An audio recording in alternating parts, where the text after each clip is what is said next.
Yeah, we don't want to do anything to scare your children. That's the last thing we want to do. We don't want to scare anyone. What is the location? Hello and welcome to my channel. Please stick around for the question at the end of the episode. This episode contains a content warning and listener discretion is always advised.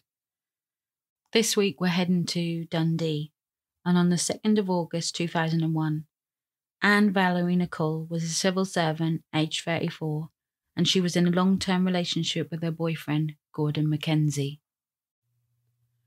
It was a Thursday morning when Anne and Gordon decided to go spend the day with her dad.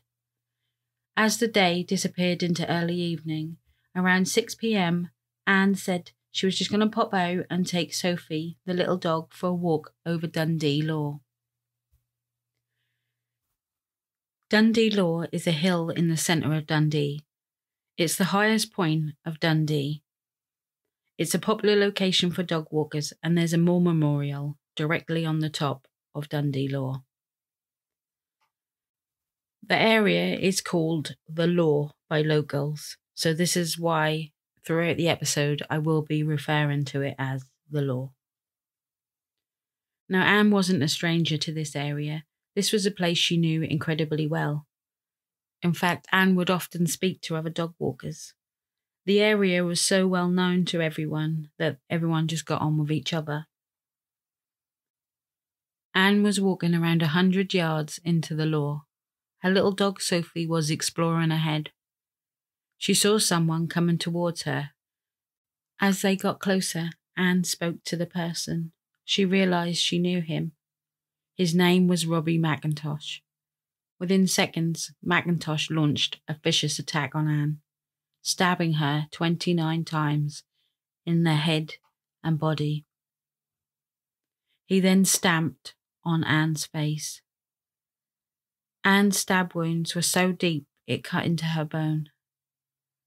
He stabbed Anne directly into her voice box so she couldn't scream out for help. McIntosh would then just walk away. He made his way home. He had a shower and took off his tracksuit and baseball cap. He put them into the wash, but realised he had missed a sock, so he rolled the sock up and put it inside his baseball cap. He then grabbed some fresh clothes and headed back out. It's believed that he headed back over to the Law. Now, by this time, Gordon was wondering where Anne had got to. She had been gone around an hour and a half at this point, and this was longer than she usually took. Gordon started to worry. He told Anne's dad that he was just going to pop out and go look for Anne, and then he'd be back. As Gordon made his way over to the Law, he came across Sophie, the little family dog. Now, the little dog was clearly distressed, and she led Gordon to Anne's body. Gordon saw Anne laying on the ground covered in blood. He tried to help Anne, but it was too late. He tried to pull himself together and called for the police. It's believed that McIntosh stood at a distance and watched Gordon walk over to Anne's body. He watched him cry, and then he watched him reach for his phone. Now, it's believed that McIntosh then returned to his mates that was situated on the opposite side of where Anne's body was discovered. He didn't stay with them for too long. He then left and went off alone. Police arrived at the scene. They cordoned off the area and began to gather any forensic evidence they could find. Police then tried to speak to any potential witnesses who may have seen anything that happened. They also spoke to anyone, such as dog walkers and other people that was on the Law at the time. Now, some of the witnesses did mention seeing a young lad hanging around. They said that this wasn't uncommon, but the reason why the young lad stuck in their mind was he was really creepy and unsettling. He would stand there and just stare at people. He made people feel very uncomfortable. He was dressed in either a navy or blue tracksuit and he had a baseball cap on, they said. Because a group of teenagers were on the law at the same time, police spoke to them as well. Now, this was in fact McIntosh's friends. One of them said that McIntosh was with them, but he left and came back. They also said that he was wearing a blue tracksuit, but then when he returned, he had changed his clothes. But McIntosh just said that he went home and had a shower because he was hot. Now, the police came across McIntosh's name over and over again. Robbie McIntosh was only 15 years old. He had been hanging around the law with his mates, but then he left them. He then walked around alone. At the same time, Anne was murdered. Now, just before 8 o'clock, McIntosh was seen on CCTV going into the local chip shop. He spoke to the lady who worked there. Now, she wasn't really interested in chatting to him. She just wanted him to go, really. She wanted to serve him and do this as quickly as possible. Now, this was because EastEnders' theme tune was playing in the background on the TV and she was desperate to go watch it. But Robbie had said to her that there'd been a murder over at the law and the victim had been stabbed numerous times. Now, the only person who would know this is Gordon, Anne's boyfriend, and the police at the scene of the crime. So when the police was talking to witnesses, they even spoke to the lady in the chip shop. Now, the police were really interested in talking to McIntosh. This would lead to the police then searching McIntosh's house where he lived. When the police entered McIntosh's home, they found wet clothes in the washing machine. They also found a sock and a baseball cap, which led to the discovery of a speck of blood on both. After a few days of DNA testing, it came back that Anne's blood was on the sock. On the 8th of August, the police went to arrest 15-year-old Robbie McIntosh. But when they got to his mum's home, he was nowhere to be seen. They then found out that his sister was leaving for Canada the same day, and this is where McIntosh was found trying to buy a plane ticket. Police arrested McIntosh at the airport. He was then taken into custody. He was interviewed, and he kept saying no comment. Now, for the majority of the time, he did say no comment, but there was a time where he tried to change his story, and he said that he was at the crime scene, but it wasn't him that committed the murder. It was his friend, Robert Sauter. McIntosh is 15 years old. He sat being interviewed by police officers. This didn't bother him one bit. The officers was actually taken back by how calm and well put together he came across. At this point, McIntosh didn't know about the blood found on the sock. The police charged McIntosh with the murder of Anne Nicoll. At the High Court on the 11th day of the trial, the jury heard that the blood found on the baseball cap was about 1,000 to 1 chance of being Anne's, but the blood found on the sock was a complete match for Anne's, and the probability of being someone else was 1,000,000 to 1. Even though McIntosh still blamed his friend Robert Sauter for killing Anne, this was dismissed as there was no evidence linking Sauter to Anne's murder. The DNA evidence all pointed to McIntosh. The jury unanimously found McIntosh guilty of the murder of Anne. He was sentenced to life in prison with a minimum of 15 years. The judge quoted a witness saying, "She had been butchered, and no better description could be applied to the way in which she met her death." The murder weapon was never found. Now, because Robbie McIntosh was 15 years old when he was arrested, he was given anonymity. But this was actually taken away from him when he was 16 years old. He was sentenced to be detained in a youth offenders institution. And then when he turned 18, he was placed in an adult prison. In 2003, McIntosh did try to appeal, But this appeal was soon refused, stating without substance, no miscarriage of justice has been done in the sentencing. Now, McIntosh, he did serve 16 years in prison for the murder of Anne Nicoll. But in Scotland, they did have a massive review on sentences given to prisoners that were serving a life-term prison sentence. Now, because McIntosh had served his 15 years before he was granted parole, McIntosh was given a chance to have periods of home leave. And when Anne's sister obviously found out about this, she was horrified. She said that he shouldn't ever be released because he's a danger and he will do it again.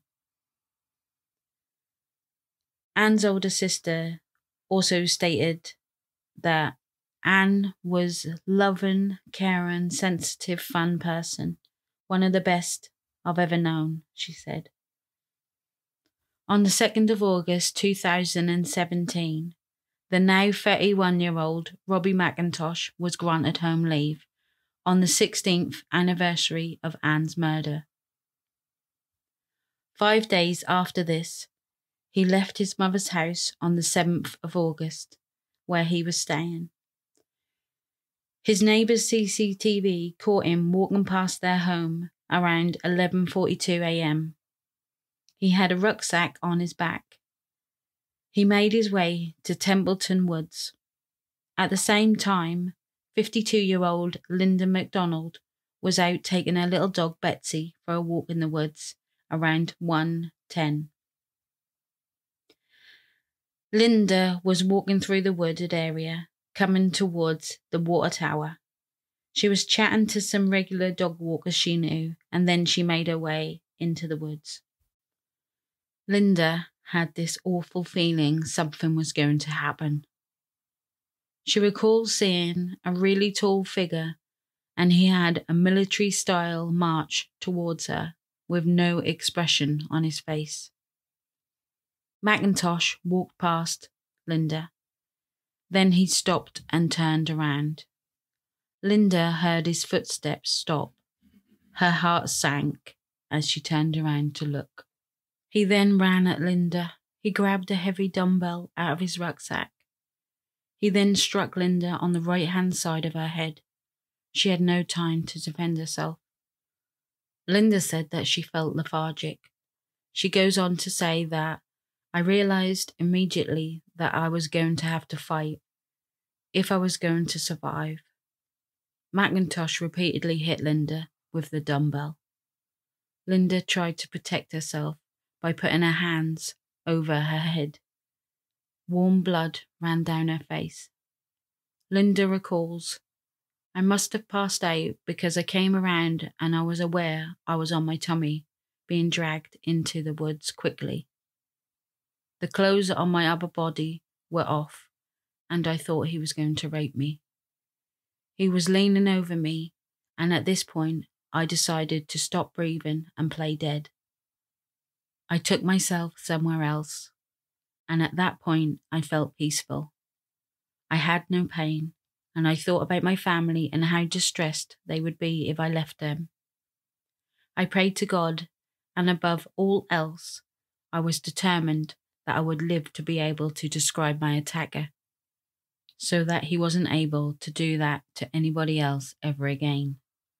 I knew I had to fight to stay conscious, to remember as much as possible.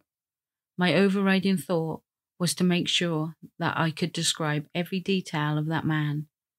I had to make sure he was caught." Now, the next thing Linda knew was two men leaning directly over her, looking really worried, as you can imagine. Now, the attacker had fled the scene. The two men were with Linda and they phoned the police. A huge number of police officers rushed to the scene and immediately launched a manhunt for the person responsible. McIntosh headed home. He walked past his neighbour's garden, which had CCTV capturing him going home around 2:19 p.m. Linda was rushed to Nine Wells Hospital, where she was treated for blunt force trauma to the head. She had 2 skull fractures, and Linda's thumb was so badly damaged it had to be reattached to her hand. The palm of her hand was split down the middle, where she tried to defend herself. Linda had been left with permanent scarring. Now, she was told by the hospital that the 2 fractures to her skull actually saved her life. McIntosh was seen leaving the woods. A police officer spotted him entering his home. Within minutes, the police surrounded his home. They entered his home just as McIntosh was washing his clothes. He was standing there in blood-stained boxer shorts. The police also recovered boots, which contained bloodstains all over them. They also found the dumbbells hidden in a cupboard, still having bloodstains from Linda's attack on it. McIntosh wasn't fazed at all, just like the first time he was arrested in 2001. He was calm and did everything he was told. McIntosh appeared in court for the attempted murder of Linda McDonald. He didn't have a trial as he admitted what he had done. Now, Lord R.I.P imposed an order of a lifelong restriction on McIntosh at the High Court in Aberdeen after he pleaded guilty of attempted murder. Although he was told that he must serve at least 5 years before he is considered for parole, the order effectively acts as a life sentence. Now, he can only be freed when a parole board approves this release. The judge warned him that he would quite possibly never be released. Now, Lord R.I.P said that the evidence of the psychiatric report, McIntosh displayed psychopathic tendencies, and there was no evidence that the parole board would consider releasing him today or in the future. Sentencing McIntosh, Lord R.I.P told him that the murder attempt was one of the worst cases of violence that he had ever had to deal with, as likely to spend decades in custody. Lord R.I.P said that the most alarming thing was that no one involved with McIntosh during his previous release periods from jail could have predicted what he had done, adding even psychiatrists were shocked at the attempted murder. Now, the McIntosh case was raised during the first ministry questions at Holyrood, where Conservative leader Ruth Davidson challenged Nicoll to review home leaves for convicted murderers. Now, Ms Davis said that last year there was more than 4,000 cases where prisoners were granted such leave. She said, "I don't think it's unreasonable for the public to expect prisoners to serve their time." Now, McIntosh had 3 days left of his home leave, and he would have potentially been due to appear in court and then become a free man. But his urge to kill was way more important than his freedom was to him. McIntosh has psychopathic traits and is a danger to the public if freed, especially to women. I don't know why he has such a hatred towards women, but it's very clear that he shouldn't ever be freed, in my opinion. Now, I took a close look into his life and I couldn't find anything noticeably bad. His mum was a social worker and he did have behavioural problems, but that was all I could find. McIntosh was described as pure evil in a lot of the research I did, and he was 15 when he first committed murder, and then the next chance he got, he tried to do it again. Now, this brings me to my question this week. Do you think people are born evil? Please leave your answers in the comment below. Thank you so much for listening to today's episode, and I will be back on Saturday. I hope you all have a safe and happy week ahead. Much love, Lindsay. No one wants to go to jail for things.